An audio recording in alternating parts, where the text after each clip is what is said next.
नमस्कार, BSTV देख रहे हैं आप। मैं हूं आपके साथ सोनू सेन। तो आज बात करेंगे मोहन कैबिनेट के उस सबसे बड़े फैसले की जिसकी चर्चा प्रदेश भर में हो रही है, सियासी गलियारों में हो रही है। इस फैसले के तहत गरीबों को उनकी जमीन का मालिकाना हक मिलेगा। सरकार के फैसले से लाखों परिवारों की मुफ्त में रजिस्ट्री हो जाएगी। सरकार पर करोड़ों रुपए का भार भी आएगा। इस बड़े फैसले पर आज खास चर्चा होगी। खास मेहमानों का पैनल भी हमारे साथ जुड़ेगा। बहुतेरे सवाल भी होंगे, मिलकर हम जवाब भी मांगेंगे। लेकिन उससे पहले इस पूरे सियासी मुद्दे को, स्वामित्व से, सम्मान से जुड़े इस फैसले को आप समझिए। सरकार इस फैसले के जरिए क्या करना चाहती है, इसकी क्या रणनीति रहेगी, क्या रोडमैप रहेगा, पहले ही आप रिपोर्ट देखिए, समझिए। मुख्यमंत्री डॉक्टर मोहन यादव की अध्यक्षता में हुई कैबिनेट बैठक में कई अहम फैसले लिए गए, लेकिन इनमें एक सबसे बड़े फैसले से लाखों परिवारों के चेहरे खिल उठे। दरअसल कैबिनेट ने स्वामित्व योजना को मंजूरी दी। इसके तहत प्रदेश के लाखों परिवारों को उनकी जमीन की रजिस्ट्री मिल सकेगी। इसके लिए किसी तरह का शुल्क नहीं लिया जाएगा। MSME मंत्री चैतन्य कश्यप ने कहा कि स्वामित्व योजना के तहत ड्रोन और सैटेलाइट सर्वे के जरिए आबादी क्षेत्र में बसे लोगों की संपत्तियों का चिन्हांकन किया गया था। इसके बाद उन्हें स्वामित्व पत्र दिए गए। अब सरकार इन संपत्तियों की रजिस्ट्री कराकर पंजीकृत दस्तावेज भी उपलब्ध कराएगी। 55 जिलों में 68 लाख संपत्ति चिन्हित। संपत्ति की रजिस्ट्री पूरी तरह रहेगी निःशुल्क। मोहन सरकार उठाएगी रजिस्ट्री का खर्च। लाखों परिवार को मिलेगा लोन का लाभ। देश में पहला राज्य बना मध्य प्रदेश। रजिस्ट्री की प्रक्रिया में लगने वाला पंचायत उपकर और पंजीयन शुल्क सरकार स्वयं वहन करेगी। इस पर करीब 3800 करोड़ रुपए खर्च होने का अनुमान है। सरकार का दावा है कि दस्तावेज मिलने के बाद लाभार्थियों को बैंक लोन सहित अन्य सुविधाएं प्राप्त करने में आसानी होगी।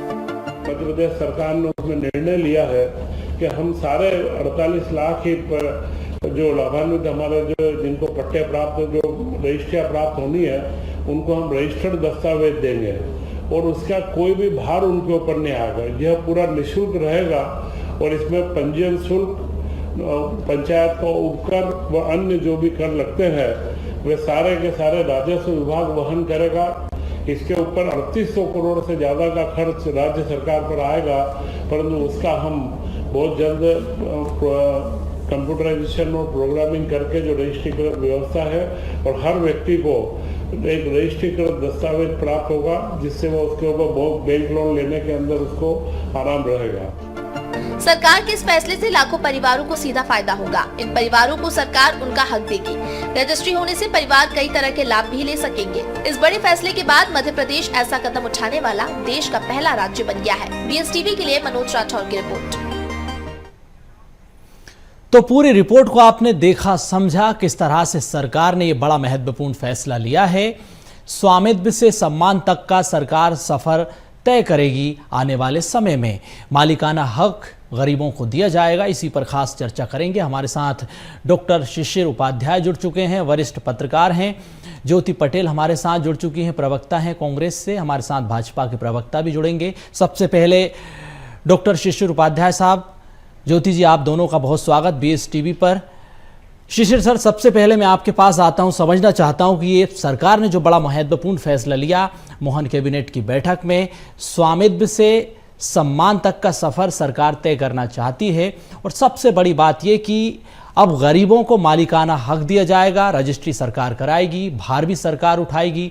3800 करोड़ रुपए से ज्यादा का जो खर्च आएगा उसको भी सरकार वहन करेगी। किस तरह से देख रहे हैं इस फैसले को आप? कि जो 55 जिले हैं उसमें लगभग 48.80 लाख निजी संपत्तियां हैं और इसमें 19 लाख सरकारी संपत्तियां चिन्हित की गई हैं। तो इसमें जो स्वामित्व योजना का जो कैबिनेट में निर्णय लिया है, ये मान के आप ये चलिए कि ये बहुत ही आम आदमी के लिए सुविधाजनक होगा, आम आदमी को फायदा पहुंचाएगा।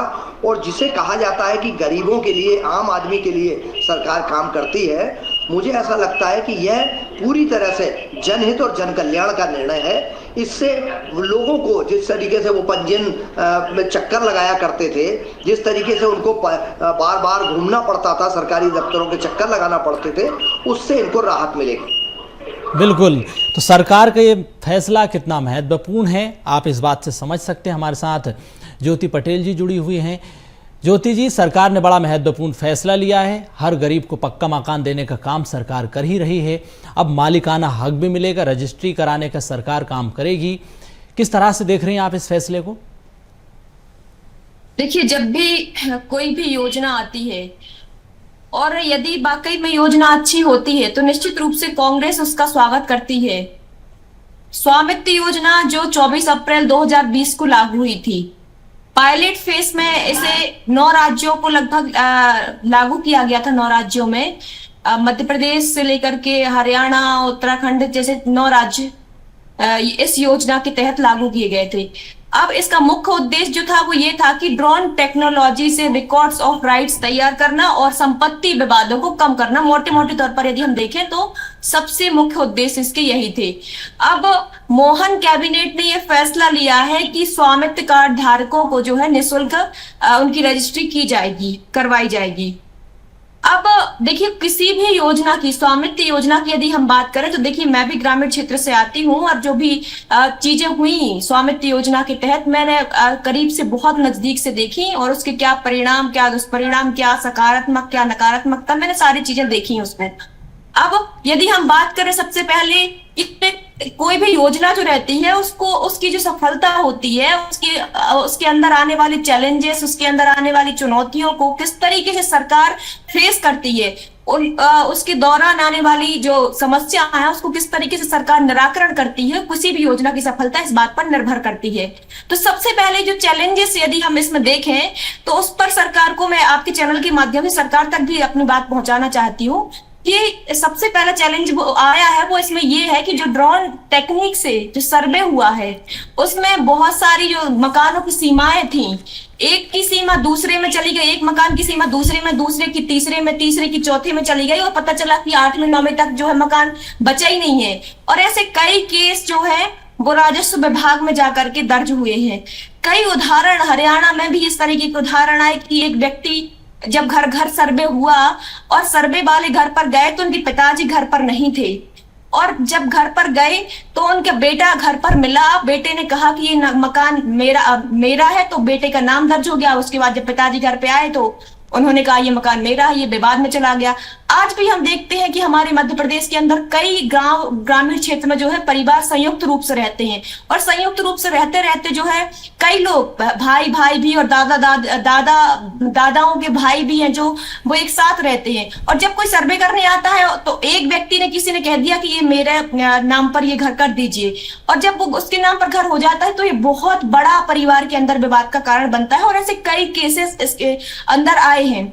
ऐसे तमाम केस के घर की सीमा दूसरे घर में चली गई, दूसरे घर की सीमा तीसरे घर में चली गई। तो इस तरीके की जो टेक्निकल फॉल्ट आए, टेक्निकल एरर आई हैं, तो उसको सरकार किस तरीके से दूर करेगी?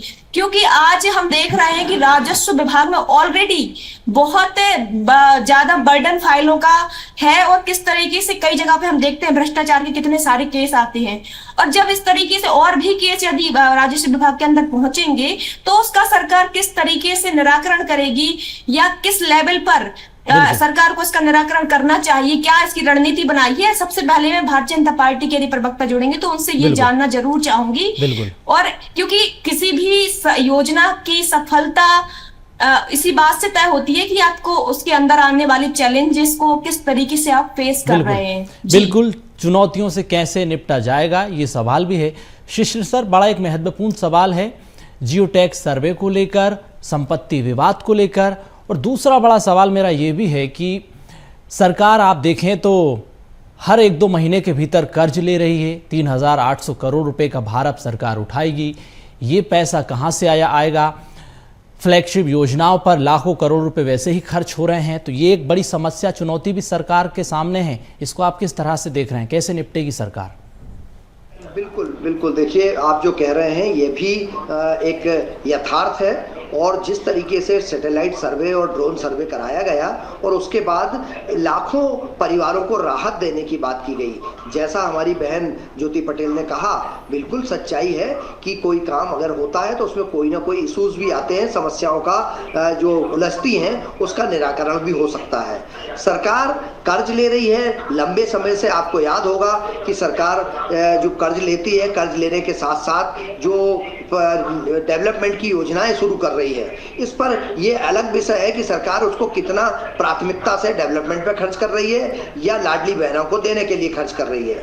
मैं आज कुछ जिलों के पत्रकार साथी हमारे ऑफिस में आए थे, मैं नई दुनिया ऑफिस में बैठा हुआ था, वहाँ के हमारे पत्रकार साथी ये कह रहे थे कि बैंकों में पैसा खत्म हो गया है, एटीएम में पैसा नहीं है, जिलों में हालात बहुत खराब हो रहे हैं। उसका कारण सिर्फ यह है कि कहीं ना कहीं इकोनॉमी हमारी प्रभावित हो रही है, और इकोनॉमी प्रभावित हो रही है तो उसको फिर से एक बार इकोनॉमी को एक सक्रिय करने के लिए, एक्टिव करने के लिए मुझे लगता है कि बाजारीकरण, बाजार में पैसा जब इन्वेस्टमेंट होगा तभी ये इकोनॉमी फिर से एक बार डेवलप होगी।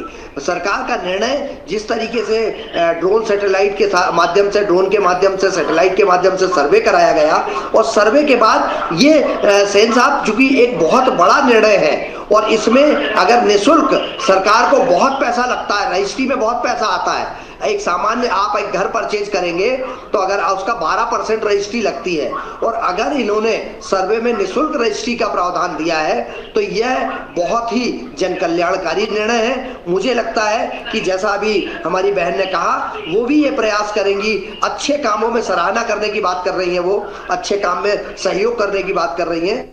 इशूज उठाना भी उनकी जिम्मेदारी है और ये महत्वपूर्ण इशू है जिस पर उन्होंने अभी ध्यान आकर्षित कराया है। बिल्कुल ज्योति जी, अभी हाल ही में सरकार ने 2800 करोड़ रुपए से ज्यादा का कर्ज लिया, सरकार पर 5 लाख करोड़ से ज्यादा का कर्ज हो चुका है। अब ये 3800 करोड़ रुपए कहां से, कैसे, किस स्तर पर, किन परिस्थितियों में सरकार किससे वसूलेगी, ये भी एक बड़ा सवाल है। ये पैसा जाहिर सी बात है जनता से ही आएगा या फिर और कर्ज लिया जाएगा। अभी हाल ही में कांग्रेस ने भी प्रमुखता से इस मुद्दे को उठाया, प्रदर्शन भी प्रदेश भर में हुए। हमारे साथ शाहबर आलम साहब भी जुड़ चुके हैं, प्रवक्ता हैं बीजेपी के। शाहबर साहब, आपका भी बहुत स्वागत BS टीवी पर। सबसे पहला सवाल आप ही से, स्वामित्व से सम्मान देने का काम आप कर रहे हैं, गरीबों को मालिकाना हक देने की जो योजना है कितनी महत्वपूर्ण है, और जो सवाल अब इस योजना को लेकर उठ रहे हैं शाहबर साहब, वो ये कि जो 3800 करोड़ रुपए का खर्च आएगा वो कहां से वसूलेंगे आप? देखिए, भारतीय जनता पार्टी की कोई भी योजना हो, केंद्र या राज्य सरकार की, वो जनहित में लिए जाते हैं फैसले। इस योजना से भी निश्चित रूप से आम आदमी को स्वामित्व मिलेगा, और जो हम ड्रोन के माध्यम से मैपिंग करेंगे निश्चित रूप से इसका लाभ जनता को मिलेगा। देखिए, कोई भी योजना हो हमारी, चाहे वो लाडली बहना योजना हो, लाडली लक्ष्मी योजना हो, या किसानों के हित में हमने जो अटल ज्योति योजना लाए थे, जिसमें हमने 93% की सब्सिडी किसान भाइयों को हम देते हैं, केवल 7% बिल ही किसान भाइयों को जो है चुकाना पड़ता है। जो भी योजनाएं केंद्र राज्य सरकार की हैं उनसे सीधे जनता को लाभ पहुंचता है, और हम कैसे करेंगे, क्या करेंगे, इसकी पूरी रणनीति तैयार है। निश्चित रूप से ये योजना हमारी एक बहुत सफल होने वाली योजना है। बिल्कुल। एक बड़ा सवाल यह भी है कि जो संपत्ति विवाद हैं, जो ड्रोन सर्वे हुए, जियो टैग सर्वे हुए, उसको लेकर विवाद की परिस्थिति बनी। अब जो विवाद सामने आएंगे उसके निपटारे के लिए क्या रोड मैप है?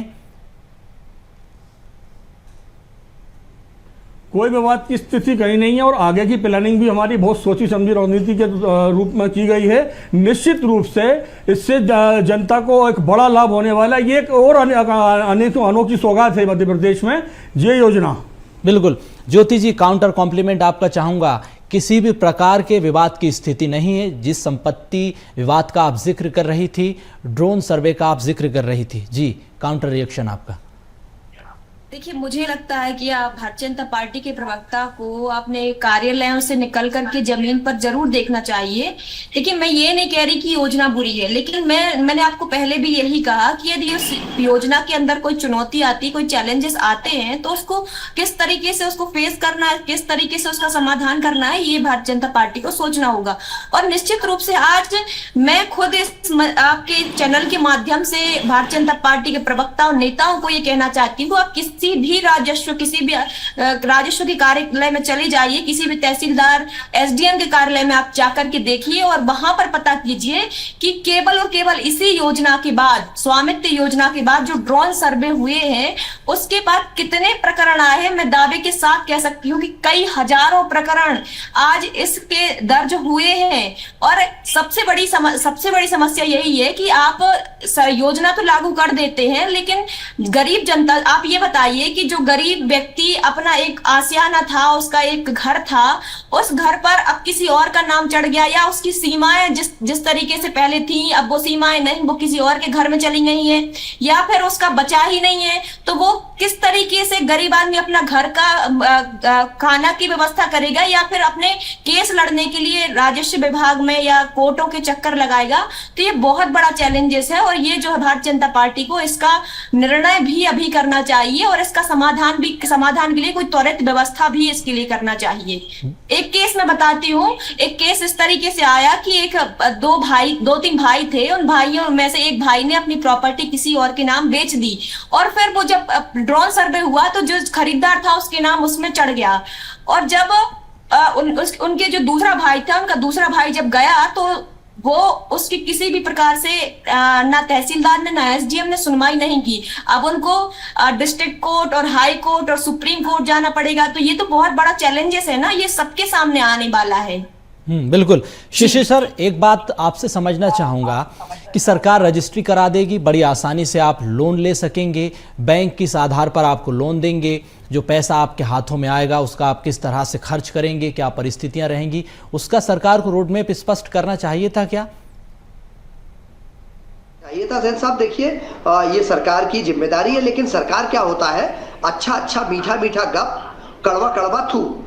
चूंकि हमारे मित्र हैं सहवार आलम साहब, ये जो बात कर रहे थे कि कोई समस्या नहीं है, चूंकि जैसा पटेल मैडम ने कहा, ये बिल्कुल सच्चाई है कि जमीन पर जाना चाहिए। भाई, अगर अभी पटेल साहब, सहवार आलम साहब कह रहे हैं कि कहीं कोई समस्या नहीं है, बिल्कुल सही है। बाहर बिल्कुल गर्मी नहीं है, बाहर बिल्कुल नहीं है, बाहर बहुत अच्छा है। शायद सहवार आलम साहब को पता नहीं होगा कि आज पेट्रोल डीजल गैस के क्या हालात हैं, लेकिन ये चूंकि अपना दायित्व निर्वहन कर रहे हैं, ये भाजपा के प्रवक्ता हैं और पार्टी का पक्ष रखना इनकी जिम्मेदारी है, इसलिए ये अपना निर्वहन कर रहे हैं। लेकिन जनता के बीच में जनता क्या समस्या फेस करती है, उस पर भी सरकार ने चिंतन किया है, सरकार ने निर्णय किया है। मुझे जितनी जानकारी है, इसमें ड्रोन और सैटेलाइट के जो भी विवाद आ रहे हैं, उन विवादों को सुलझाने के लिए एक कमेटी बनाई गई है, 3 स्तर की एक कमेटी बनाई गई है, और वो एसडीएम और कलेक्टर और एडीएम के लेवल पे उसको वही निराकरण करने की बात कही गई है, ताकि आदमी को हाई कोर्ट और सुप्रीम कोर्ट ना जाना पड़े। इसके लिए न्यायालय में व्यवस्था अलग तरह की है, लेकिन राजस्व न्यायालय में ही इसका निपटारा किया जाएगा, ऐसा मेरी जानकारी में है। बिल्कुल। शाबर साहब, राजस्व विभाग में प्रकरण तो पहुंच रहे हैं, उसका निपटारा कैसे होगा, निराकरण की प्रक्रिया क्या रहेगी, और ज्योति जी ने जो सवाल उठाए उसका भी जवाब दीजिएगा आप।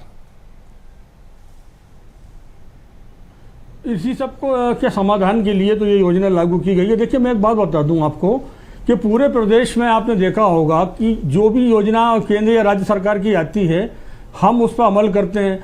प्रधानमंत्री सड़क योजना से हमने शहर को जोड़ा तो उससे ग्रामीणों को लाभ मिला। फिर हमने ग्रामीण भाइयों के लिए जो है भूमि अधिग्रहण की राशि को 4 गुना कर दिया। बिजली का मैंने आपको बताया, राजीव अटल ज्योति योजना के माध्यम से जो बिजली का योजना है, उस पर 93% की सब्सिडी है। तो जो भी कार्य योजना बनाती है भारतीय जनता पार्टी, निश्चित रूप से उससे जनता का सीधा लाभ होता है, और इस लाभ की वजह से ही तो आज भारतीय जनता पार्टी जन जन की जनता पार्टी बन चुकी है। हम कहां से कहां पहुंचे हैं। हम 22 राज्यों में यदि सरकार बना के बैठे हैं तो जनता के हित में कार्य करते हैं, तभी तो जनता हमको अपना नुमाइंदा बनाकर सरकार बनाने के लिए भेजती है हमें। तो निश्चित रूप से इस योजना से बहुत लाभ होगा। और रहा सवाल कहीं के बात करने का या विरोधाभास करने का, ये विपक्ष का अधिकार है, वो हर मुद्दे पर विरोध करें, परंतु जब कोई योजना जनहित में होती है तो उसका स्वागत ना करें, परंतु विरोध भी तो नहीं करना चाहिए उन्हें। सर, एक सवाल ये भी है कि जो आप गरीबों को पक्का मकान दे रहे हैं प्रधानमंत्री आवास योजना के तहत, जिन गरीबों को आपने मकान दिया, अभी तक 2-2, 3-3 साल से उनकी शिफ्टिंग नहीं हो पा रही है, मकान आवंटित नहीं हो पा रहे हैं, आशियाने की आस लगाकर लोग बैठे हैं, उस पर भी आप काम करेंगे? रजिस्ट्री तो अच्छी बात है। देखिए, प्रधानमंत्री आवास योजना पूरे देश में गरीब जनता इनका फायदा उठा रही है। कहीं सर्वे की सूची में कहीं कोई झुग्गी बस्ती मान लीजिए किसी विकास कार्य के कारण हटाई जाती है तो उन लोगों को प्रधानमंत्री आवास में शिफ्ट कराया जाता है। हो सकता है कहीं ना कहीं किसी झुग्गी बस्ती की या कहीं कोई सूची में विलंब हो रहा हो तो निश्चित रूप से उनको आवास मिलेंगे। प्रधानमंत्री आवास गरीब लोगों के लिए हैं और आज प्रधानमंत्री आवास में कितने लोग रहते हैं ये आप जानते हैं। और उसके अलावा हम जो भी योजनाएं लाते हैं वो सबसे प्राथमिकता उसमें गरीब व्यक्ति को दी जाती है, चाहे इलाज का मामला हो, चाहे स्वास्थ्य का मामला हो, चाहे रोजगार का मामला हो, पहली प्राथमिकता जो है गरीब के लिए है। ये सामने है जी। ज्योति जी, कहीं ये मामला वोट बैंक से तो नहीं जुड़ा है?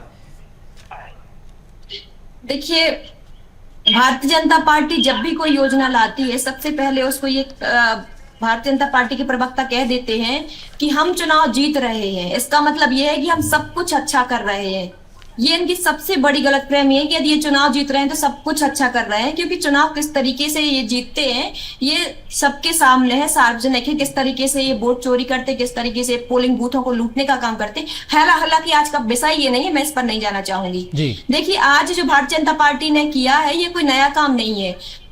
जो स्वामित्व योजना को ऐतिहासिक बताकर आप बाय लूटना चाह रहे हैं, मैं आपको बता दूं कि हमारी पूर्ववर्ती सरकार आदरणीय दिग्विजय सिंह जी की सरकार में 1993 से लगाकर के 2003 तक दलित, आदिवासियों, भूमिहीन गरीबों को पट्टे वितरित किए गए थे। उनको भूमि का अधिकार दिया गया था, उनको उनके घर का अधिकार दिया गया था। ये अभियान चलाए गए थे। उनके जो कब्जा थे उनको वैध करने का अभियान चलाया गया था।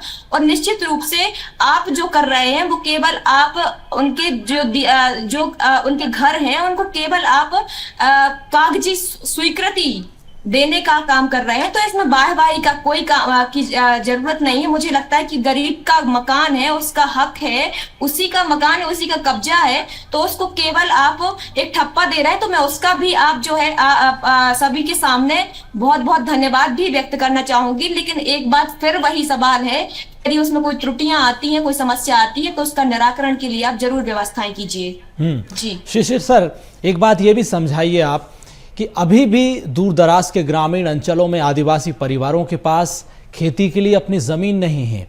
लंबे समय से मांग कर रहे हैं कि उन्हें भी ज़मीन मिलना चाहिए, पट्टे मिलना चाहिए। जिन लोगों के पास सरकारी ज़मीन पर कब्जा है, पट्टा है, लेकिन उसकी रजिस्ट्री नहीं है, तो ऐसे में सरकार आने वाले दिनों में क्या इस तरफ भी कदम उठा सकती है क्या?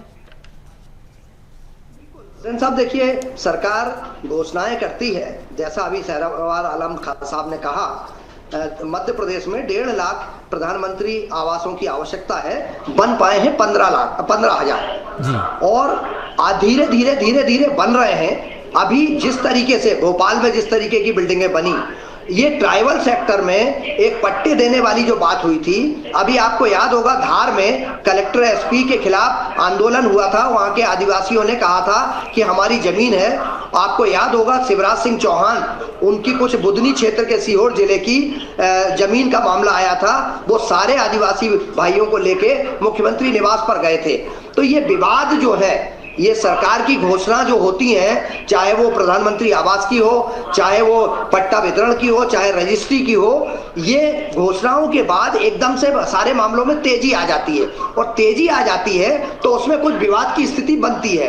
अब पूरी मशीनरी लगने के बाद भी एक साथ सबको नहीं दिया जा सकता, न तो पट्टा दिया जा सकता है, न सबकी एक साथ रजिस्ट्री की जा सकती है, और न सबको एक साथ आवास दिए जा सकते हैं। ये निरंतर सतत प्रक्रिया का हिस्सा होता है। और शायद यही कारण है कि डॉक्टर मोहन यादव सरकार ने जो घोषणा की है, इसके परिणाम आने वाले समय में, क्योंकि उन्होंने पट्टे वाली बात जो आपने कही है, बुधनी, धार, अलीराजपुर, झाबुआ, बड़वानी, श्योपुर, लगभग मध्य प्रदेश के 20-22 जिलों में ये पट्टे का, ट्राइबल सेक्टर के पट्टों का विवाद चल रहा है।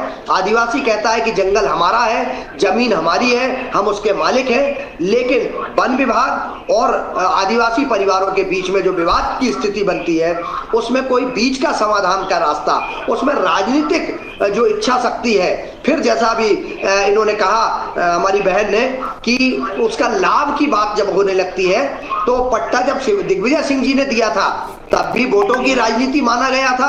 और आज अगर ये निर्णय करते हैं डॉक्टर मोहन यादव कि हम 38,000 मतलब इतने लोगों को, इतने करोड़ का बोझ सहन करेंगे, हम 38,000 करोड़ का बोझ सहन करके और हम इनकी सबकी रजिस्ट्री निःशुल्क करेंगे, तो उस पर भी माना जाता है कि राजनीति हो रही है। जबकि जन कल्याण के लिए सरकार कोई एहसान नहीं कर रही है। सरकार इसीलिए बनी है, सरकार का शब्द ये होता है कि डॉक्टर मोहन यादव सरकार मध्य प्रदेश के जन कल्याणकारी कार्यों को करने के लिए ही बनी है और वही कार्य कर रही है। तो उसमें एक बट सिर्फ यहाँ आता है कि आप और हम, भारतीय जनता पार्टी उसको बहुत अच्छा बताएगी, अपने जो उनकी जिम्मेदारी है, उनके प्रवक्ता की, कांग्रेस के प्रवक्ता की जिम्मेदारी है उसकी विरोध करना, लेकिन हम पत्रकारों की जिम्मेदारी है यथार्थ को सामने लाना। तो मुझे लगता है कि जन कल्याणकारी कार्यों में अभी जैसा उन्होंने धन्यवाद दिया पटेल मैडम ने, उन्होंने ये कहा कि अच्छे कार्यों के लिए साधुवाद है, धन्यवाद है, तो ये बड़ी अच्छी परंपरा है। मुझे लगता है कि इसी के साथ मध्य प्रदेश को हम स्वर्णिम मध्य प्रदेश की दिशा में आगे ले जा पाएंगे। बिल्कुल। आलम साहब, एक आखिरी सवाल आपसे। एक तरफ आप गरीबों को मालिकाना हक दे रहे हैं, दूसरी तरफ सिंगरौली में, छतरपुर में, आदिवासी क्षेत्रों में गरीबों का हक छीना चाह रहा है, जमीन छीनी जा रही है, भूमि अधिग्रहण के तहत उनको मुआवजा नहीं दिया जा रहा है, सड़क पर प्रदर्शन हो रहे हैं, तो वो तस्वीर भी तो देखिए आप, उसका भी तो समाधान होना चाहिए। मैं आपको बता दूं कि आदिवासियों का सम्मान भारतीय जनता पार्टी ने राष्ट्रीय स्तर पर किया है। आदिवासी गौरव दिवस टाटिया भील जो मामा है उनके नाम से, और जंगल जमीन की जो अधिकार हैं वो भारतीय जनता पार्टी के ही राज्य में आदिवासी भाइयों को मिल रहे हैं। अब मैं बात कर दूं 1993 से 2003 तक की। 1993 से 2003 में पूरे प्रदेश की सड़कों पर गड्ढे ही गड्ढे थे। 7-7, 8-8 घंटे बिजली, बल्कि 7-8 घंटे ही बिजली मध्य प्रदेश में दी जाती थी। राज्य परिवहन निगम उन्हीं के दौर में बंद हुआ था, जिसको आज हम फिर से शुरू कर रहे हैं। तो जो योजनाएं उनके समय में 10 साल में जो प्रदेश में इतने गड्ढे थे कि ऐसा नहीं कि सड़क पे गड्ढे थे, बल्कि हर विभाग में बड़े बड़े गड्ढे हुए थे।